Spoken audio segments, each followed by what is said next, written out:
Hey everybody, HomeSliceHenry here, and in today's video, I'm going to be showcasing my best Holiday Cup team. I played this team for 10 sets on my wife's account and went 45 wins, 4 losses, and a tie, and got back-to-back-to-back 4-1s on my account with the team. This team combines the two deadliest sweepers in the Holiday Cup meta, attack-weighted Skeledirge to win charge attack priority over Talonflame, and Morpeko.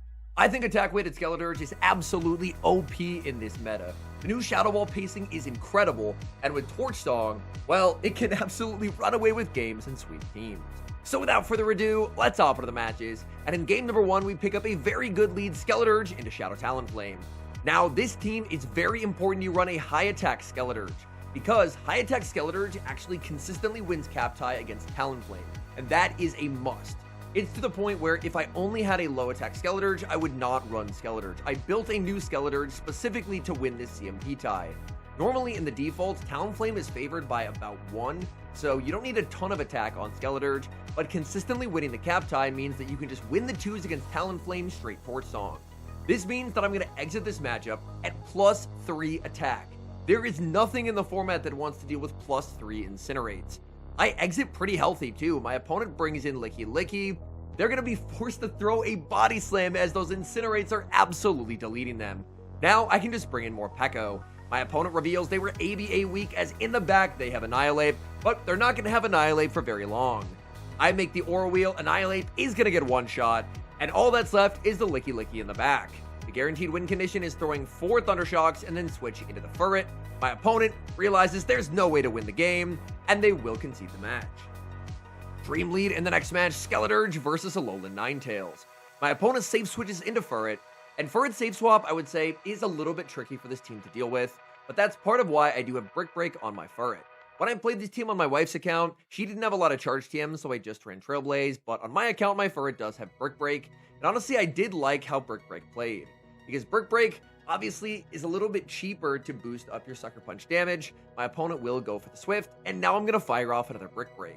This actually ends up being a misplay. I should have just gone for the double Swift. I thought that I could make a Swift plus a Brick Break, but as it turns out, I could not. So a bit of a misplay there cost me switch advantage, and I'll bring back in the Skeledirge to absorb the Trailblaze. My opponent now sends out Dunsparce. This is their Skeledirge counter, but guess what?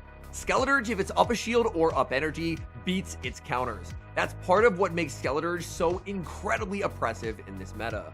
Because suddenly I can put up the shield, I'm going to knock them out with the Torch Song, and they're in a tremendous amount of trouble. So Dunsparce, it's a rollout user. It should beat Skeledirge, but Skeledirge is just reverse sweeping this entire game. Lost switch advantage, it did not matter. Skeledirge is just disgusting in this meta, and we're able to take the win. Great lead again in the next match, Skeledirge into Wigglytuff.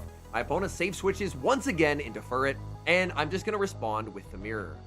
Again, this mid game is going to be a little bit tricky, especially when my opponent has Brick Break. The one good thing that I have going for me is when I switched in, I was down energy, but I had a health advantage. And that's because the Incinerate from the Skeledirge landed on the Furret. So I can just shield up here, fully farm down, and exit with a decent amount of energy that I will be able to throw at the Wigglytuff. Oftentimes these Wigglytuff lead teams are triple normal, so that would make quite a bit of sense. My opponent brings in the Wigglytuff, my game freezes, and I miss my Swift. Oh my goodness, that is so unfortunate. In the back, they have Licky Licky, so it is going to be triple normal, and I bring out Morpeko.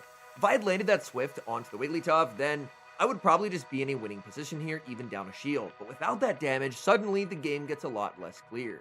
I know the entire purpose of this semi-interlude season is to work on adding bug fixes to the game, and doing that means that obviously new issues will crop up, but man, I really needed that damage, and now this game is going to be a lot more difficult. I double Psychic Fang's bait, and I'm going to try and catch a Body Slam onto my Skeledirge. So I throw one, switch, but they call it out, and they're going to be bringing back in the Wigglytuff.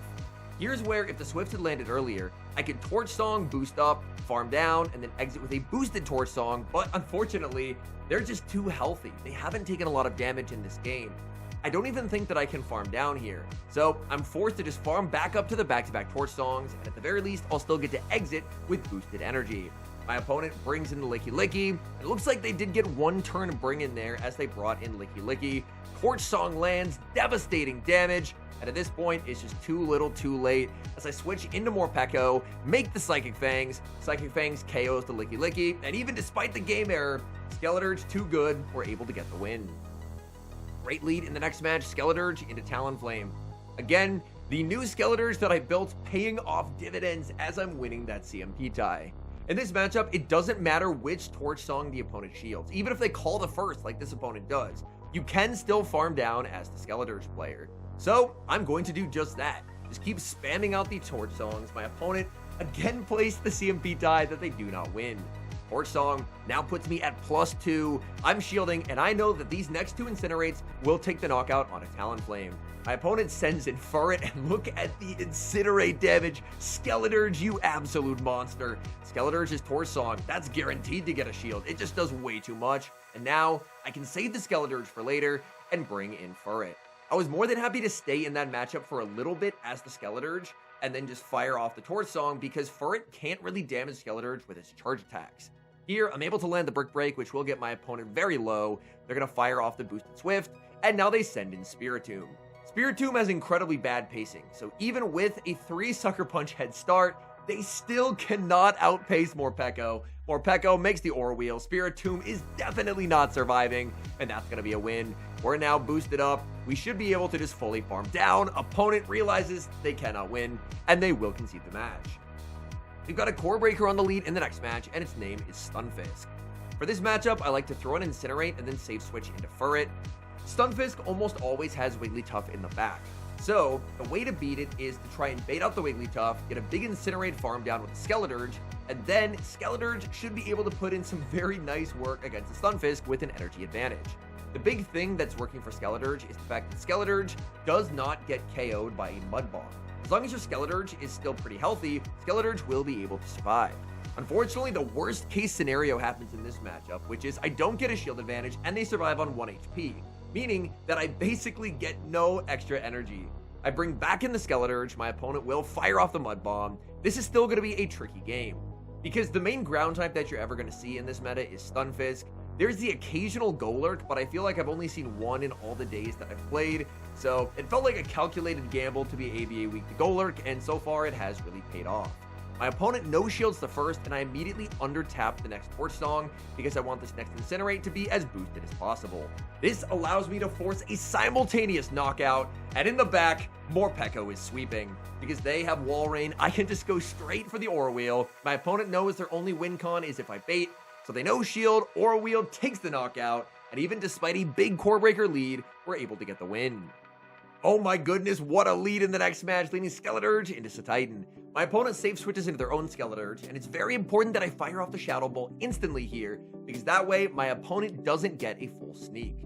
They were 1 turn behind, and by me throwing first, now they're always going to be behind by a full Incinerate in this matchup. The Skeledirge mirror, the math has changed with the Shadow Ball rework. And that is, if you're able to successfully double Torch Song bait, you can make the 3rd Shadow Ball 1 Incinerate cheaper than if you just went straight Shadow Ball. Here, I end up waiting the turn because I was always going to be 1 Incinerate ahead due to my opponent being down a turn at the start, so I can wait, make sure they don't catch on a normal type, and now out comes Pachirisu. Pachirisu is going to get absolutely flattened by this Shadow Ball. It's not boosted at all, but it still just hits incredibly hard. Pachirisu is forced to fire off energy here. They're just taking too much damage. They go for the Thunder Punch, and now I can send in my Morpeko. Morpeko, farm it up. I don't care about Thunder Punch or Thunderbolt. My opponent's actually on Hyper Fang on the Pachirisu, which does surprise me, and in comes the Titan. I know that I'm only able to make a Psychic Fangs plus an Aura Wheel, so the correct order to throw them in will be throwing the Psychic Fangs first, and then firing off the Aura Wheel. Aura Wheel will win charge attack priority over that Titan. That's easily going to be taking the knockout, and then all that's left in the back is the very low health Pachirisu. Back in comes the Pachirisu, and Furret just gets to take the game off. The 2 sweepers, Skeledirge and Morpeko, just too strong. We're able to take down the opponent, and Furret just wasn't even needed. We get a very bad lead in the next match, leading Skeledirge into normal cast form. Normal Cast Form is a very cool core breaker. I save switch into Furret, and my opponent is going to respond with Toedscruel. Toedscruel is annoyingly bulky. It's able to withstand the Swift damage very, very comfortably, and that is going to make life difficult for the Furret. Maybe I should have potentially considered going for the Brick Break and then going for the Swift after, because unfortunately, by going for the double Swifts, I am barely going to miss the Sucker Punch farm down, and that is going to allow my opponent on very low HP to make a last-second Seed Bomb, and they're able to keep switch advantage. That's definitely not what I was hoping to see. They do have quite a bit of energy on the normal cast form in the back. They have their own Skeledirge, and unfortunately, I just don't see a way for me to win this game. Skeledirge has too much fast move pressure into Morpeko. Morpeko is about to get absolutely deleted by these Incinerates. The Incinerates already hit so hard. And now, on top of that, they're going to be boosting up with Torch Song to make that damage even worse. If my switch clock's up, maybe there's a chance, but unfortunately, after I fire up the Psychic Fangs, I see it's just not going to be up in time. I was forced to throw a Thunder Shock before the switch clock came up, and that meant that I was always just going to be behind.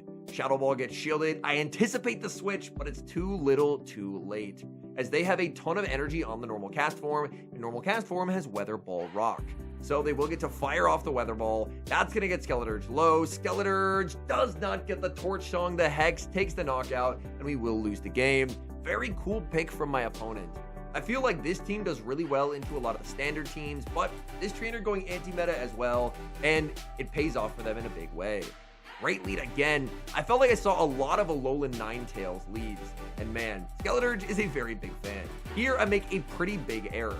With an Oranguru save swap, I should always just go Morpeko, but I just saw the normal subtyping and went, oh, it's a Furret, and then switched it in. I didn't even register that it had a dual typing on it, so that's entirely my fault. Morpeko obviously would be shredding this thing. The good news is my opponent ended up shielding the first as Oranguru, which I think is a bit of a misplay. They could have just got a shield advantage out of this mid game, but by playing it the way that they did, now they don't really get a meaningful advantage, and the Ninetales is going to be hit with a Swift as well.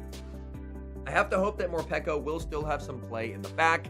In comes the Skeledirge. It's Licky Licky. So the game would have been a lot easier if I made the correct switch and I brought in Morpeko into the Oranguru, because then I would have had a Brick Break Furret, which absolutely destroys. But either way, we're good here. My opponent knows their only win con is by calling a Psychic Fangs bait, and that's just something they're not going to be able to do because I go straight for the Aura Wheel. Body Slam lands. That will get me pretty low. They're going to be under tapping, but I'm more than happy just to no shield. Body Slam lands, down goes Morpeko, in comes the Skeledirge. They pivot, sending in the Ninetales, but there's just no way out. Skeledirge boosting up. It does too much damage, incinerating down the Licky Licky to secure the win. Skeledirge into Spiritomb in the next match. So this is not a great lead. I'm going to save switch into Furret. This is a matchup where having Brick Break instead of Trailblaze is definitely worse, because my opponent will always no shield here, anticipating a Brick Break, and with Trailblaze, I remain boosted even after my opponent switches, but my opponent has high incentive to bail out of this matchup, and they do, as out comes Glalie. Glalie is a Pokemon that I have not seen in this cup at all, but I can hit it for super effective with Brick Break. Brick Break is going to get them quite low, and I'm able to make one final Swift. The worry, however, is my opponent's energy. They are absolutely loaded on this Glalie. I'm going to have to bring in the Skeledirge, and then I'm going to have to double shield because my opponent will be able to make the double Shadow Ball. Shadow Ball number one will be shielded. They end up throwing on alignment. They could have done one more rollout, so they did miss out on a little bit of damage. The Shadow Ball will be shielded. Back in comes the Spiritomb. Oh, what a catch. And that probably just won my opponent the game. They catch the Torch Song onto Shadow Talonflame. My win con is them CMP tying me here, but they're too smart for that. They're not going to let that happen. A great catch by my opponent, and unfortunately this team is going to fall, because they just get to boost up with the Flame Charge. And that means that a +1 Flame Charge is about to absolutely destroy my Morpeko. So I bring in Morpeko. Morpeko gets absolutely flattened by a Flame Charge, and Spiritomb farms down. Beautiful catch by my opponent. It was an uphill team comp no matter what, but that catch really sealed it for them. Hopping into the final match, leading Skeledirge into Togekiss. They save switch into Licky Licky, and I bank 40 energy on the Skeledirge and then bring out Furret. I really don't even need switch advantage to win this game, which is awesome, because what is a Togekiss going to do against the Skeledirge Morpeko core? The answer is probably just lose. There's not really much of anything that they can do.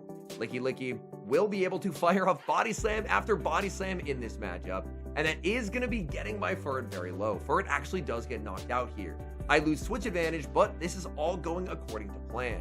I don't really want switch advantage. What I want is energy. I have a ton of energy on the Skeledirge, and now I get a big energy head start on the Morpeko as well. My opponent's gonna pivot. They send in Dunsparce. They know they're in trouble, and they did actually take too long to decide to swap. So they got the one-turn swap instead of queuing the 0, and that's why I'm able to throw 6 Thundershocks in the move instead of the usual 4. And that's just because they are behind by 1 turn. But Morpeko should be well on its way to sweeping at this point of the battle. I'm just shy of the back-to-back Aura Wheels. We've had Skeledirge sweep after Skeledirge sweep so far in these battles. Here I just have to watch for the fast move to start. They try for the catch. They do not get it. And now, if they bring in the Dunsparce, I throw my energy instantly. If they bring in the Togekiss, we just farm up to the back-to-back. And we've had so many Skeledirge sweeps. Morpeko wanted in on the fun, and now it's a full Morpeko 1v3 to close out these battles. I've lost count of how many times Morpeko boosted in this game, but it just completely takes over and secures the win. All in all, I had so much fun getting to run this team. I know this is a team that is ABA weak to ground. As I mentioned, the main ground Pokemon that you would see is Stunfisk, and usually I have a pretty high win rate against Stunfisk because Skeledirge, if it's able to farm down the Wigglytuff that's always in the back behind Stunfisk teams and is able to get an energy head start, then you can honestly deal with Stunfisk pretty well. Golurk would probably be an auto loss, but I haven't really seen any Golurk. I think I've seen one Golurk the entirety of the Holiday Cup. So respect to anyone running Golurk. I think Golurk will probably be a little bit stronger in the Ultra League Holiday Cup, which I believe will be arriving this upcoming week. So I definitely want to try it out in the Ultra Holiday Cup because Golurk will have a little bit more survivability there, which would be quite nice. But man, I had amazing results with this team. Skeledirge is probably one of my favorite Pokemon that I've ever used in the Go Battle League, and I'm really happy that with the Shadow Ball buff and in this Holiday Cup, it kind of gets to return to some of its former glory, because Skeledirge used to be absolutely everywhere, but unfortunately time and power creep really held it down to where we don't see it a lot anymore. So Skeledirge, it feels good to be back, and man, this team just feels incredibly powerful to use. Anyways, thank you guys so much for watching. If you enjoy watching content like this, please do consider leaving a like on the video and subscribe to the channel if you have not. And an extra special thank you, as always, to our channel members here on YouTube. The support you guys provide is genuinely so appreciated, so thank you guys oh so very much. And until next time, I've been HomeSliceHenry.